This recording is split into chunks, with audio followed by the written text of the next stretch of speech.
Hello and welcome to part one of this three-part series on how to build your profitable practice.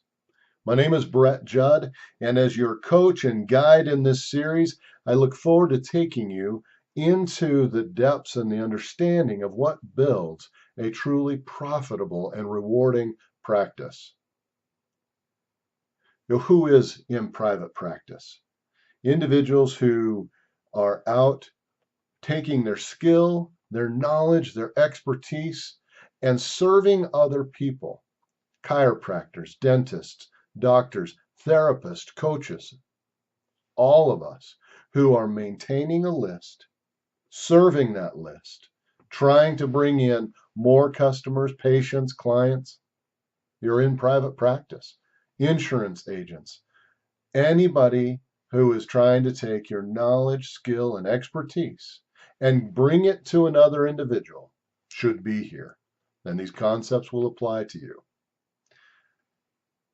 When we endeavor to work with another individual, we're really trying to create a stable and a rewarding relationship. That's why we go to people. That's what it is that we want from people. And in this first part, I'm going to talk about why the relationship is more important than the craft. Because what people really want from us is that relationship. No one wants to feel like they were a transaction.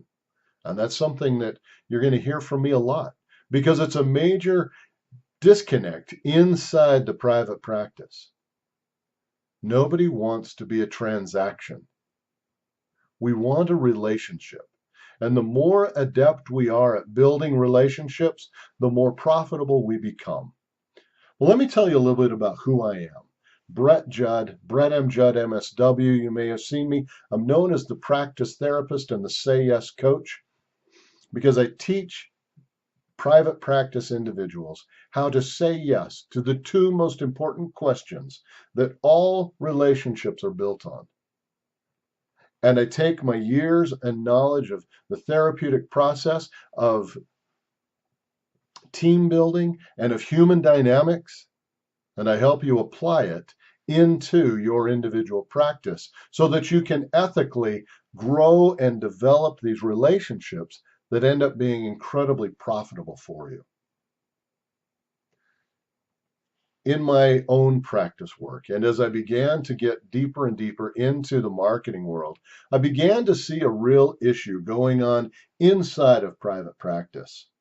I saw a lot of people who were skilled, who were knowledgeable, who had incredible talent and information to bring to the world, who were struggling and were not able to do the work that they wanted to at the level they wanted to. And more importantly, they were not able to live the life that they desired to live from the work that they were doing and the thing that made them so excited. That's a problem.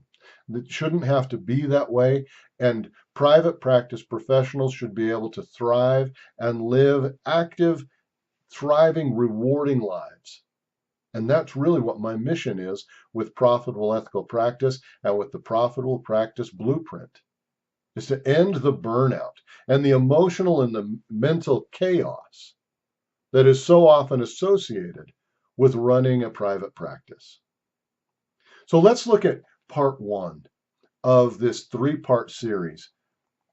No one comes to us for what it is that we are selling. Nobody comes to us because of our knowledge, our expertise, our delivery method. What they want is the relationship.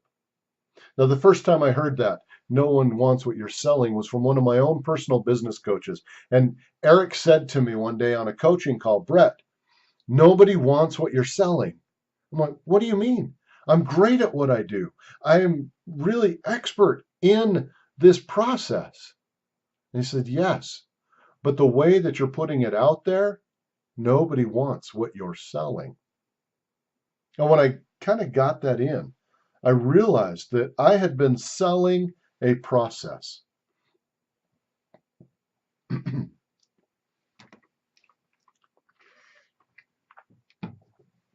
I had been selling a process. I had been focused so intently on my delivery method that I had totally missed the client in there. I hear it a lot on the radio. Locally, there are a couple of dentists who do same day crowns. And I hear them talk all the time about this same day process, get in, get out, and how incredible the crown is, and how simple the crown is, and everything that the crown is. But they don't spend a whole lot of time about how you're not going to have to take multiple days off work. You're not going to have to spend less time dealing with childcare or dealing with a temporary or maybe a space until the new crown is done and actually put in because of their same day crown. They're so excited about the process, the product, and what they do that they have forgotten the client in the process. So nobody wants what we do and what we sell and how we do it. They want the relationship with us. They want to know that when they walk into you, that you are there and engaged in who they are, that you remember them, that they are part of your business, and that you matter, that they matter to you. That is why people come back to us. It's because of the way that we made them feel and how engaged we were in them. I recently had a great opportunity to hear Brian Dodge speak. And if you've ever had a chance to hear Brian, you know how excited he gets and how dynamic he is. Well, one of the things that he said on this idea that nobody wants what we're selling, he said, nobody cares how much we know. Now, we've all heard that. Our grandmas probably said that to us. It's an old adage. Nobody cares how much you know. But Brian went on to say, they only want to know that you care about them and that you remember them. And that is so true. So true. Think about the places that you frequent. Think about the restaurants that you go to. Think about the salon that you go to get your hair done. Why do you go back to them? Why do you take your time and your dollars and give it to them? It's probably because of the relationship that you have with them. It's probably because of the way that they have made you feel, the experience that you have had. When I was in grad school, I had an amazing professor who said to us one day as we were in a theory class, she said, nobody is ever going to ask you at the end of a therapeutic session, what theory did you use? Can you please tell me what theorist and what approach that was that helped me through that? They don't care. It's not important to them whether you used Gestalt or Rogers or whatever you happen to have been using. They don't care which same day crown you happen to apply. All they care about is how they felt at the end of the transaction and how they felt in the middle of it. I was having a therapy session one day with a client who came rushing in after coming from the dentist. She was livid. This client was furious. And we spent the bulk of our session working on what had just happened in the dental office. This was her third repeat visit to the dentist because they had done a filling and were trying to deal with the bite. And it wasn't seating correctly. And she said that this time the doctor came over and said, I don't know why it's not seating right. I think it's just a problem and you're having an issue and I think you just need to deal with it. Now, I don't know about how you handle your clients and your patients, but if I had had that experience, I would never have gone back to that dentist. In fact, I would probably be telling all of my friends, what kind of an experience I had and never seeing them go back to that dentist. She was so upset because she did not at any time feel valued and like there was a relationship at all. She was there strictly for their paycheck. She felt used and undervalued. Now, that's a worst case scenario. I hope that none of you ever get into that. But at one point or another, all of us will. But we can overcome it. We can overcome it. Now, in the therapeutic world, inside our code of ethics, it's preached into us that we are not to create relationships with our clients, that we are not to enter into what is called a dual relationship. And that's very true. I've never called up one of my clients and said, hey, we're having a barbecue at my house this weekend. Do you want to come over and meet the family? I mean, that's not going to happen. But I can guarantee you that the clients that have come back to me, the clients that have referred to me, are the ones that I truly built a relationship with. The ones that I really engaged in who they were. It wasn't about their diagnosis. It wasn't about the treatment plan. It wasn't about the session and what we were doing. It was how did I make them feel in the moment and how much of a relationship did I create with them so that when they came in, they knew that my total focus was on them. That's when they began to refer. That's when they came back more and more.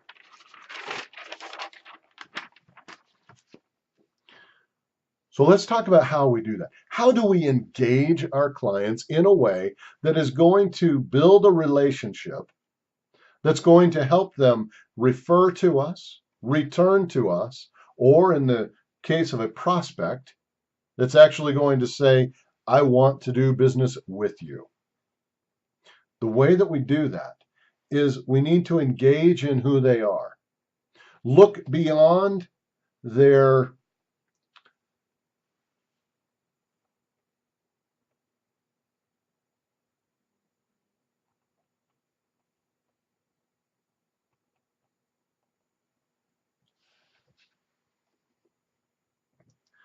the way that we do that is by engaging in who they are, their likes, their dislikes, the dates that are important in their life, the things that matter to them, more than what it is that they're coming to see you for.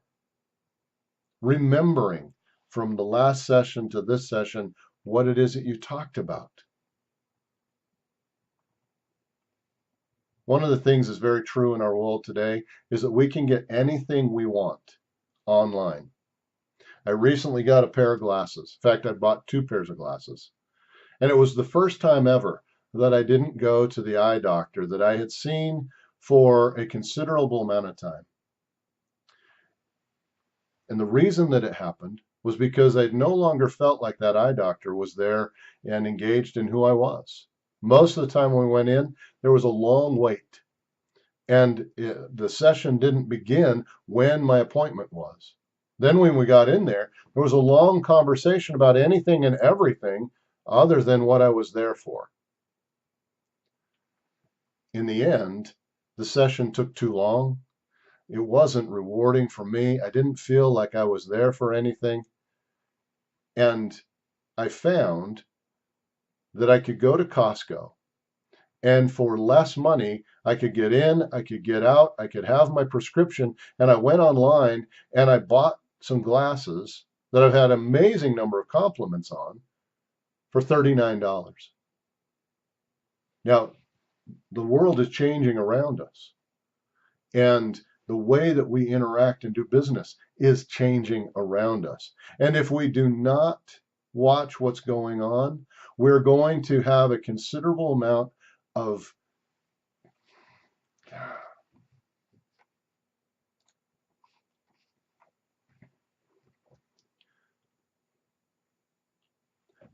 The way business is happening is changing all around us. And we can get what we need just about anywhere.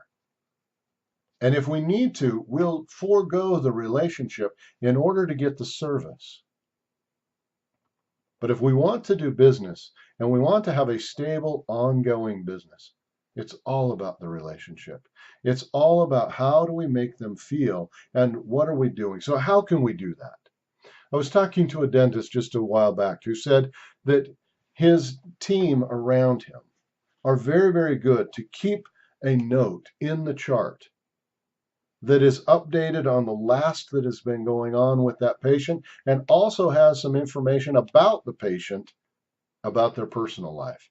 So that the dentist can come in and then talk to the patient about more than just the tooth, about more than what they're doing in the moment. When I was doing therapy work, I would make sure that in my notes, I would put for my notes for the day, when I'd look at my chart for who I was seeing that day, I would put a little reminder of what we talked about the week before. So that when I got in there, I could move straight in to what was going on, as if nobody else had been seen in the time that I left with that client to when I saw them again. I wanted them to know that I was engaged in who they are and that their session, our time together, was incredibly important. That I wasn't there just for the billable hour and the transaction, but that I was really there and engaged in who they are. We want to make them feel like nobody else matters and that they are the only client that we have. We are building relationships. The more you build a relationship with your client, the more profitable you're going to end up being. That is the first hallmark of successful practices. It is the relationship that you build. It is the way that they feel when they interact with you and that they know that they're important and they're not just a transaction. In part 2, I'm going to give you the first of 2 critical questions. Now, when you answer yes to these 2 questions in part 1 and 2, you will actually have the core to building a very profitable practice, a thriving practice, and a very rewarding life inside your practice. When we say yes to these 2 questions, they can then begin to say yes to us. So as you think about your practice, how are you building relationships? And watch part 2, and I'll give you the first tool to building very profitable relationships. I'm Brett Judd, the practice therapist and the Say Yes coach, and I will see you in part 2.